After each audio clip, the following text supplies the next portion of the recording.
রাজধানীতে ব্যাটারি চালিত রিকশা বন্ধের নির্দেশ দিয়েছেন সড়ক পরিবহন এবং সেতুমন্ত্রী ওবায়দুল কাদের। তিনি বলেন, এবার শুধু নিষেধাজ্ঞা নয়, কোনোভাবেই যেন চলাচল করতে না পারে সেই ব্যবস্থা নিতে হবে। সকালে বনানীতে বিআরটি এর প্রধান কার্যালয়ে সড়ক পরিবহন উপদেষ্টা পরিষদের সভায় তিনি এই নির্দেশ দেন। এ সময় সারা দেশে নো হেলমেট নো ফুয়েল কার্যকর করতে সংশ্লিষ্টদের নির্দেশ দেন ওবায়দুল কাদের। আরও জানাচ্ছেন এসকে সৌরভ। রাজধানীর বনানীতে বিআরটি এর প্রধান কার্যালয়ে সড়ক পরিবহন উপদেষ্টা পরিষদের সভায় যোগ দেন সড়ক পরিবহন ও সেতুমন্ত্রী ওবায়দুল কাদের। এতে যোগ দেন ঢাকার 2 সিটির মেয়র শেখ ফজলেনুর তাপস ও আতিকুল ইসলাম, সড়ক পরিবহন মালিক সমিতির খন্দকার এনায়েতুল্লাহ ও শ্রমিক ফেডারেশনের শাহজাহান খান এমপি সহ পরিষদের সদস্যরা। নতুন করে কোনো সিদ্ধান্ত হয়েছে নাকি এটা ধারণার অভাব?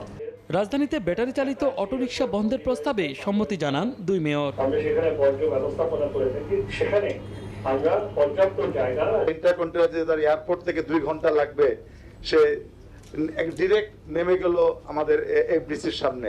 পরে সড়ক পরিবহন ও সেতুমন্ত্রী বলেন, ঢাকার পাশাপাশি দেশের 22টি মহাসড়কে ব্যাটারি চালিত রিকশা ও ইজি বাইক চলাচল নিষিদ্ধ করা হয়েছে।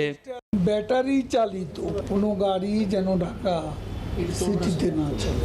যেগুলো করেছেন এগুলো কার্যকর করে এই সিটিতে যাতে এসব ব্যাটারি চালিত গাড়ি না চলে, এ ব্যাপারে শুধু নিষেধাজ্ঞা আরোপ নয়, এগুলো চলতে যাতে না পারে সে ব্যবস্থা করতে হবে। ঢাকা সিটিতে মোটরসাইকেল নিয়ন্ত্রণে রয়েছে জানিয়ে ঢাকার বাইরেও হেলমেট নীতি গ্রহণে সংশ্লিষ্টদের নির্দেশ দেন তিনি। মফস্বল এটা চালু করেন, ডিসি সাহেবদের বলেন, এসপি সাহেবদের বলেন যে ওইসব জায়গায়ও কাউকে তেল দেওয়া হবে না যদি হেলমেট না থাকে। খালি ঢাকা শহর করলে তো হবে না, পুরো বাংলাদেশ করতে হবে। নো হেলমেট নো ফুয়েল, এই নীতিতে আমরা যাব, এটা একটা সিদ্ধান্তই আমরা নিলাম। জরুরি সেবা ছাড়া কোনো গাড়িতে সাইরেন ও হুটার বাজানো যাবে না বলেও জানান ওবায়দুল কাদের। এই হুটার বাজানোটা আমার মনে হয় বন্ধ করার সিদ্ধান্ত আমরা নিতে পারি। SK Sourav, STV, Dhaka.